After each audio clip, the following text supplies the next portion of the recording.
Au Togo, le gouvernement et les syndicats de l'éducation sont parvenus à un consensus sur la crise qui les oppose.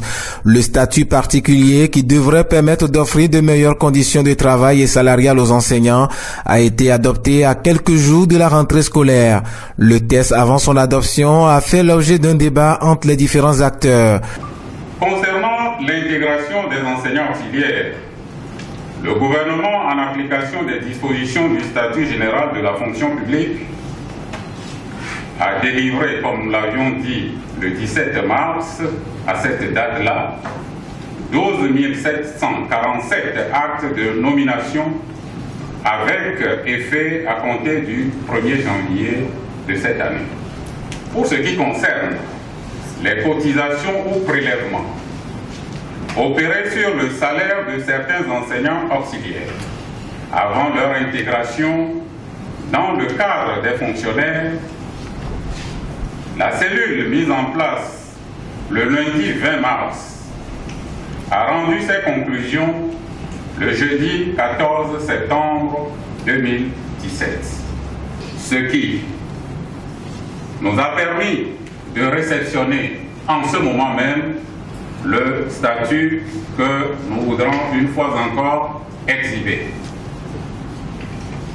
Même si les syndicats n'ont pas clairement exprimé leur satisfaction, ils estiment que le test de statut tel qu'adopté a plusieurs avantages. Aujourd'hui, on a remis le document. Donc si c'est par rapport au statut particulier, en tant que document physique élaboré, c'est remis. La question est maintenant de l'application. Et au niveau de l'application, il y a un point principal. Nous reconnaissons qu'il y a plusieurs avantages qui sont dessinés maintenant, ne serait-ce que par exemple, vous pouvez rester au niveau de l'enseignement primaire et évoluer de la catégorie B jusqu'à la catégorie A1 sans passer d'autres concours de niveau académique, ce qui n'était pas le cas avant, parce qu'avant, vous entrez au primaire avec le bac, si vous voulez passer au collège, il faut aller préparer la licence et revenir ou bien passer les examens professionnels. Mais le point saillant, c'est la question des primes aux indemnités. Et cette fois-ci, nous avons rassemblé toutes les primes en une prime unique, dont le montant en pourcentage s'élève à 35%. Quand on prend les débutants de chaque catégorie, ça s'élève à 35% pour la catégorie C et à 19% pour la catégorie A1.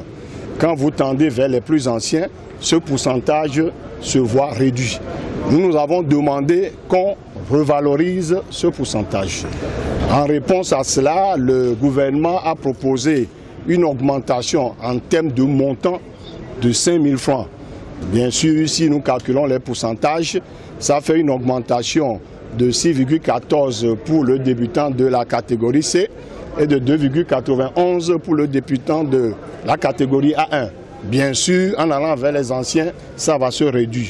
En prenant ces mesures, le gouvernement pense avoir trouvé une réponse favorable aux revendications qui justifiaient les grèves et mouvements sociaux des enseignants. Aujourd'hui, nous venons d'annoncer encore une augmentation de la prime unique là, de 5 000 francs pour toutes les catégories. Ici, cette fois-ci, on n'a plus fait de, si vous voulez, de distinction selon les corps, les catégories. Donc c'est une prime unique, enfin un montant unique qui vient d'être ajouté à tout ce qui a été déjà engravé. Normalement, ce qui a été déjà annoncé au mois de mars, c'est dans le cadre du statut que ça devait l'être. Chaque fois que les conditions sont favorables ou seront favorables, nous ferons toujours davantage pour l'ensemble des fonctionnaires et donc y compris les enseignants. La rentrée scolaire, initialement prévue le 25 septembre, a été repoussée de quelques jours. Elle aura lieu finalement le lundi 2 octobre prochain.